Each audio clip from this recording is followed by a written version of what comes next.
নমস্কার, ট্রাইব টিভিতে আপনাদের সকলকে স্বাগত। সঙ্গে রয়েছে আমি সুপর্ণা। চোখ রাখবো আজকের গুরুত্বপূর্ণ খবরে। এক লাফে ফের বাড়লো ডিমের দাম।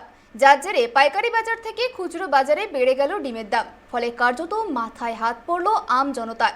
কারণ সস্তায় ভরপুর প্রোটিনের যোগান দেওয়া একমাত্র ভরসা ক্রমেই দামি হতে থাকলে তাতে পকেটে চাপ বাড়বে সাধারণ মানুষের।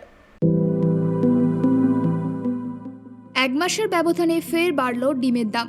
এ মাসের শুরুতেই ডিমের দাম ছিল 6 টাকা, তারপর বেড়ে 6.5 টাকা হয়। আজ থেকে ডিমের দাম বেড়ে হলো 7 টাকা। এক মাসের ব্যবধানে 1 টাকা বাড়ল ডিমের দাম।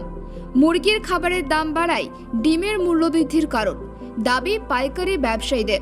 সাধারণ মানুষের জীবনে ডিম ভাত, ডিম সেদ্ধ, অমলেট, পোচ নিত্যদিনের প্রয়োজনীয় খাদ্যের মধ্যেই পড়ে। মাছ মাংস না থাকলেও ডিম হলেই চলে যায়, কিন্তু সেই ডিমের দামও বেড়েই চলেছে সমান তালে। যার জেরে জেরবার আম জনতা। ডিমের পাশাপাশি মুরগির মাংসেরও দাম লাফিয়ে বাড়ল। কলকাতার খুচরো বাজারে কাটা মুরগির মাংসের কেজি প্রতি দাম বেড়ে 260 থেকে 270 টাকার মধ্যে ঘোরাফেরা করছে। যোগানের অভাবেই দাম বেড়েছে বলেই দাবি বিক্রেতাদের। এদিকে এত দাম বাড়ায় মাথায় হাত ক্রেতাদের। এমনিতেই এখন চড়া পেট্রোল ডিজেলের দাম, লাগাম ছাড়া মূল্যবৃদ্ধি হয়েছে রান্নার গ্যাসেও। দিনে দিনে মূল্যবৃদ্ধির ঠেলায় নাভিশ্বাস উঠেছে সাধারণ মানুষের। পাইকারি বাজারে গোটা মুরগির দাম 150 পেরিয়েছে।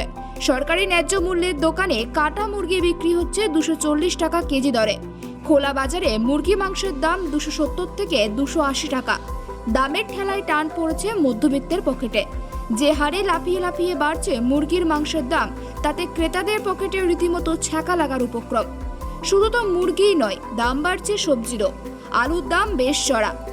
কোল্ড স্টোরেজ খুলতে শুরু করলে দাম কমবে বলেই আশাবাদী তারা। এই পরিস্থিতিতে ক্রেতাদের একটাই প্রশ্ন, দাম কবে কমবে? কবে একটু স্বস্তি দেবে নিত্য প্রয়োজনীয় জিনিসের দাম?